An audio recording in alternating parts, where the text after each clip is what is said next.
मगध का उत्कर्ष। मगध के सबसे प्राचीन वंश के संस्थापक बृहदत्त था। इसकी राजधानी गिरिब्रज यानी कि राजगृह थी। जरासंध बृहदत्त का पुत्र था। हर्यक वंश के संस्थापक बिंबिसार मगध की गद्दी पर 544 ईसा पूर्व में बौद्ध ग्रंथों के अनुसार में बैठा था। वह बौद्ध धर्म का अनुयायी था। यह प्रथम भारतीय राजा था। जो बिंबिसार था वो प्रथम भारतीय राजा था वो जिसने प्रशासनिक व्यवस्था पर बल दिया था। बिंबिसार ने ब्रह्मदत्त को हराकर अंगराज को मगध में मिला लिया था। बिंबिसार ने राजगृह का निर्माण कर उसने अपनी राजधानी बनाया। बिंबिसार ने मगध पर करीब 52 वर्ष तक शासन किया। महात्मा बुद्ध की सेवा में बिंबिसार ने राजवैद्य जीविका को भेजा और अवंती के राजा प्रोद्योत जब पांडु रोग से ग्रसित थे उस समय भी बिंबिसार ने जीवक को उनकी सेवा शुश्रूषा के लिए भेजा था। बिंबिसार ने वैवाहिक संबंध स्थापित कर अपने समाज का विस्तार किया।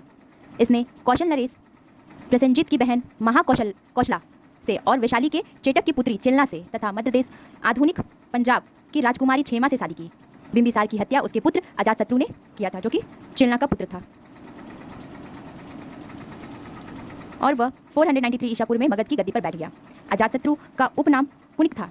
वह प्रारंभ में जैन धर्म का अनुयायी था। अजातशत्रु के सुयोग्य मित्र का नाम वर्षकार था। इसी की सहायता से अजातशत्रु ने वैशाली पर विजय प्राप्त की। 461 ईस्वी पूर्व में अपने पिता की हत्या कर उदयन मगध की गद्दी पर बैठा।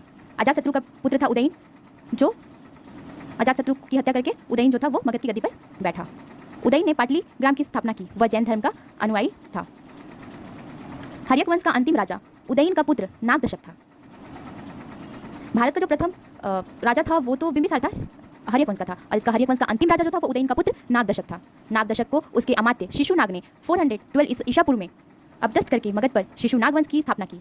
शिशुनाग ने अपनी राजधानी पाटलिपुत्र से हटाकर वैशाली में स्थापित की। शिशुनाग का उत्तराधिकारी कालाशोक पुनः राजधानी को पाटलिपुत्र ले आया। शिशुनाग वंश का अंतिम राजा नंदीवर्धन था। नंदवंश का स्थापक महापद्मानंद था।